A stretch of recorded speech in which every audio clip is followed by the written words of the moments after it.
Nous avions vu déjà deux choses qui sont véhiculées aujourd'hui chez certains musulmans, mais qui sont en réalité totalement fausses concernant le tawhid.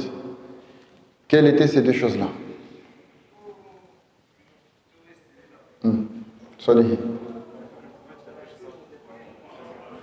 Le fait que le prophète sallallahu alayhi wa sallam, c'est pas le fait qu'il ait prêché cela, parce qu'il l'a fait, mais le fait que le prophète sallallahu alayhi wa sallam n'a prêché que le tawhid pendant ses 13 ans à la Mecque.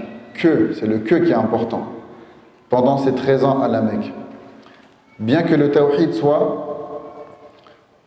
la science principale autour de laquelle tourne notre religion, l'islam.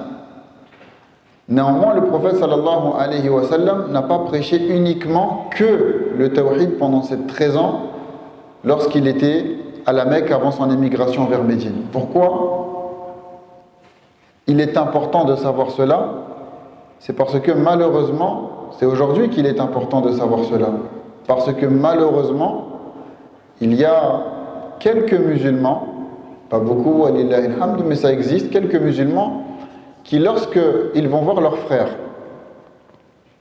appelés par exemple à la purification de l'âme, appelés à se réformer dans le comportement, ils vont dire: pourquoi tu parles de ça? Pourquoi tu parles du comportement? Le prophète sallallahu alayhi wa sallam, il appelle au tawhid, il ne parle pas du comportement. Ça existe des gens comme ça. Ils respectent tes parents. Pourquoi tu parles de ça? Parle du tawhid. Le prophète sallallahu alayhi wa sallam, il ne nous a pas dit au premier de respecter nos parents. Pourquoi tu parles de ça? Parle du tawhid. Subhanallah. Ça, c'est une mauvaise compréhension de la religion. On va parler de la purification de l'âme. Le musulman, il se doit de ne pas être jaloux. Il se doit de ne pas être rancunier envers son frère. Pourquoi tu parles de ça? Ça, c'est faux. Il y a 3 choses autour desquelles tournait la da'wa, l'appel à l'islam du prophète sallallahu alayhi wa sallam lorsqu'il était à la Mecque. Vous vous rappelez de ces 3 choses-là? On a dit le tawhid, 1, la purification de l'âme, mais je dis 2, 3, le bon comportement.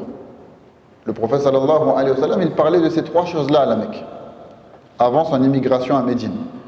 Les versets dans lesquels Allah subhanahu wa ta'ala nous parle de la bienfaisance envers les parents, ce sont des versets, mais quoi? Les versets dans lesquels Allah subhanahu wa ta'ala, il nous exhorte à donner des sadaqat aux pauvres, et qu'il nous dit que cela fait partie de l'identité et du caractère du musulman, ce sont des versets, mais quoi? Qui sont descendus à la Mecque. Et les preuves de cela sont nombreuses. Ça, c'était la première chose qui était véhiculée aujourd'hui par certaines personnes, mais qui est fausse. De penser que le prophète sallallahu alayhi wa sallam n'a appelé que au tawhid, bien qu'il faut commencer par cela, qu'il faut donner une importance particulière à cette science. Mais ce n'est pas pour autant qu'il faut dénigrer les frères qui vont parler du bon comportement envers les parents, envers l'épouse, envers l'époux. On dit: pourquoi tu parles de ça? Parle plus de ça. Dans ce cas-là, on ne fait plus la khutbah. Il y en a même, ils disent: oui, mais tout le monde sait qu'il faut avoir un bon comportement avec les parents. Pourquoi vous en parlez? La chose est la suivante. C'est pas que tout le monde ne le sait pas, ou que tout le monde le sait. C'est que peu de gens le mettent en pratique. C'est pour ça qu'on parle de cela au vendredi. Les sermons du vendredi, on parle de beaucoup de choses qu'on sait tous. Le fait de respecter le voisin, le fait... Mais lorsqu'on regarde dans les quartiers populaires dans lesquels on vit, est-ce que ces choses-là, elles sont mises en application? Non. Et on va voir n'importe quelle de ces personnes-là, de ces jeunes, souvent, qui dérangent les voisins, on va leur dire: est-ce que tu sais que Allah subhanahu wa ta'ala nous a interdit de déranger les voisins? Il va nous dire: mais oui, on sait. C'est pas juste le fait de savoir.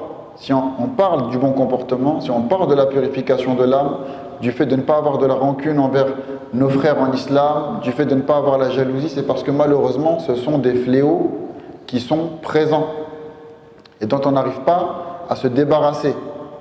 On ne met pas suffisamment en pratique le bon comportement auquel nous appelle l'islam, donc on a besoin d'exhortation et de rappel, quand bien même on serait toutes ces choses-là.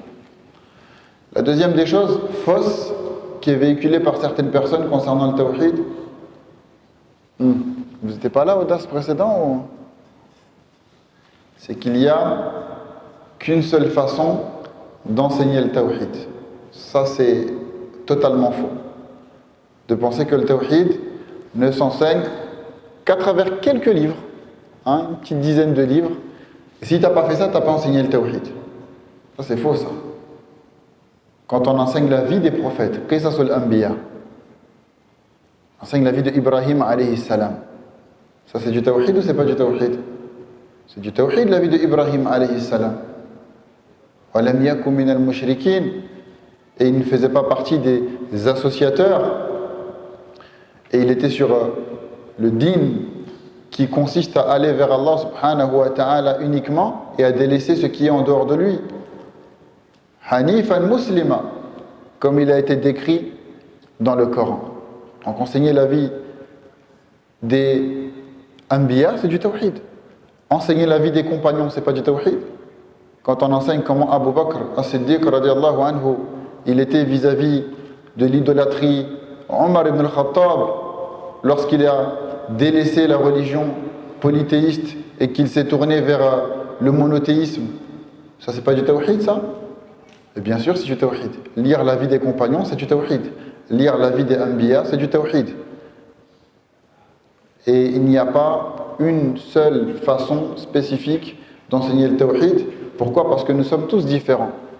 Et il y a des façons qui conviennent à certains plus que d'autres.